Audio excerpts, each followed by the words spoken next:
concept that divides collectivism from individualism has to do with the way that people are treated under the law. Individualists believe that no two people are exactly alike, and that each one is superior or inferior to others in a huge variety of ways, but that under the law, they should all be treated equally. Collectivists believe that the law should treat people unequally in order to bring about desirable changes in society. They view the world as tragically imperfect. They see poverty and suffering and injustice, and they conclude that something must be done to alter the forces that have produced these effects. They think of themselves as social engineers who have the wisdom to restructure society to a more humane and logical order.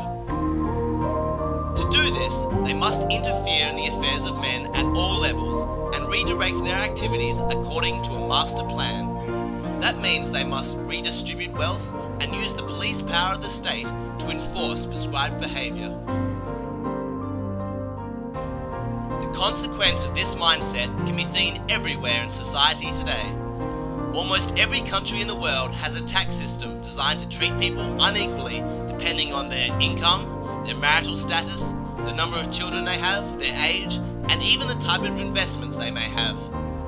The purpose of this arrangement is to redistribute wealth, which means to favour some classes over others. In some cases, there are bizarre loopholes written into the tax laws just to favour one corporation or one politically influential group. Other laws provide tax exemption and subsidies to favoured groups or corporations. Inequality is the sole purpose of these laws.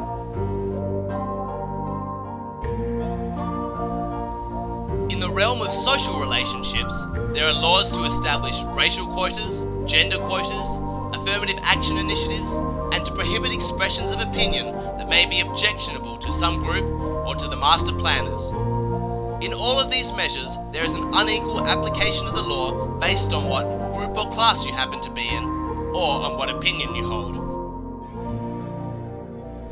We are all told that this is necessary to accomplish a desirable change in society, and yet, after more than 100 years of social engineering, there is not one place on the globe where collectivists can point with pride and show where their master plan has actually worked as they predicted. Let us use an example of a basketball league where some of the teams were forced during the last season to play with one arm tied behind their backs, while others could play without constraint. Of course, neither individualists or collectivists would consider this arrangement fair. Now, suppose that someone proposed that for the next several seasons, those teams whose players have been untied were now to play all of their games with an arm tied behind their backs, while those who had been tied up now had both arms free. Is the arrangement now fair?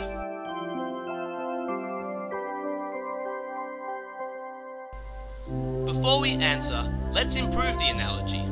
Let's observe that there has been a complete turnover of players. All those who played in the first set of games have retired. The current players, therefore, are newcomers, none of whom were involved with the original practice. Let's ask again, is the arrangement now fair?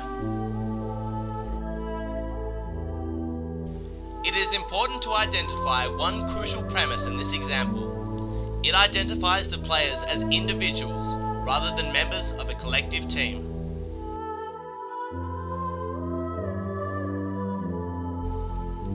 Let us use a more contemporary example of groups who, historically, have had the rules of the game biased against them, such as the indigenous peoples of Australia and Canada, or the Native Americans of the United States.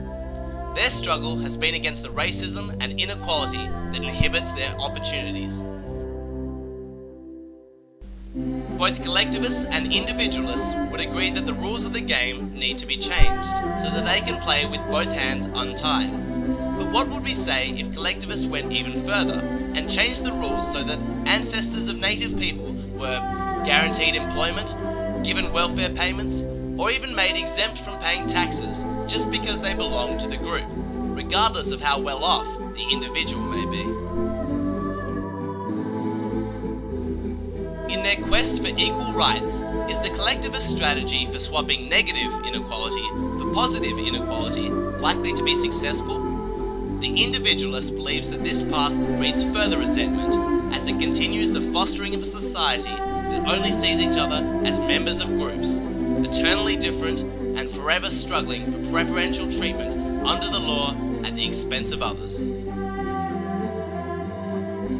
There have been many books written about the collectivist utopia, but they have never materialized in the real world.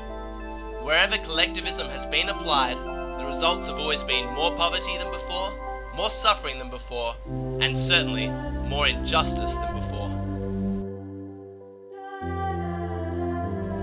Individualism is based on the premise that all citizens should be equal under law, regardless of their religion, their race, their gender, their lifestyle, or their political opinion. No class should be given preferential treatment, regardless of the merit or the popularity of its cause. To favour one class over another is not equality under law. In the final part of this series, we explore the proper role of government. We look at the difference between an individualist and a collectivist state, and where each government will take its society.